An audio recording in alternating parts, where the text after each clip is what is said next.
Lord Mayor, comrades, Councillor Galton, you said at the March Council meeting I'd made my last speech in this chamber. How wrong you were, Councillor Galton, and I am extremely proud to be back here speaking on the issues that really matter to us as a Labour administration. As we've all said, we welcome the Children and Young People's Plan and the aims and objectives contained within it. If there's one lesson that we've learnt over the years, it is to always consult and talk to young people about the issues affecting them, and I'd like to focus on some important feedback from children that inform this plan.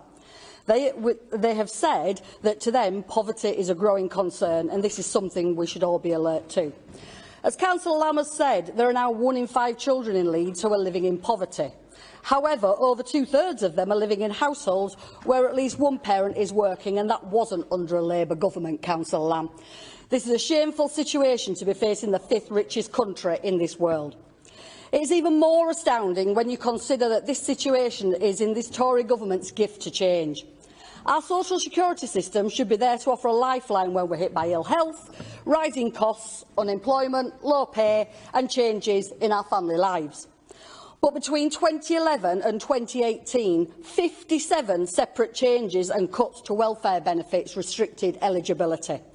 This has disproportionately affected families and children. These cuts have been consolidated into universal credit, which, as we all know, comes with its own added constraints. For many people, this is simply not enough money to survive on.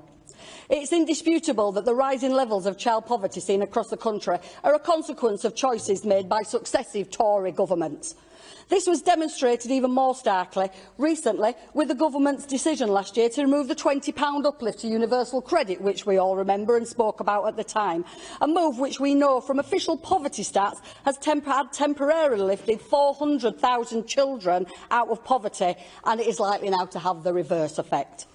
In Leeds, as families struggle with spiralling costs, we as a council have set out our moral imperative to tackle the impacts of poverty on children, and a range of work is carried out under the Child Poverty Strategy that includes work to feed hungry children and ensure they have somewhere safe to sleep at night.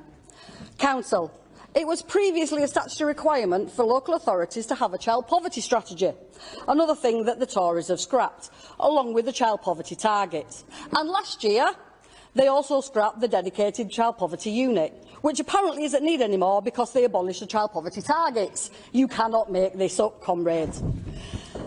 The evidence is there, Council, that investing in social security is the most efficient way to reduce child poverty and support struggling households.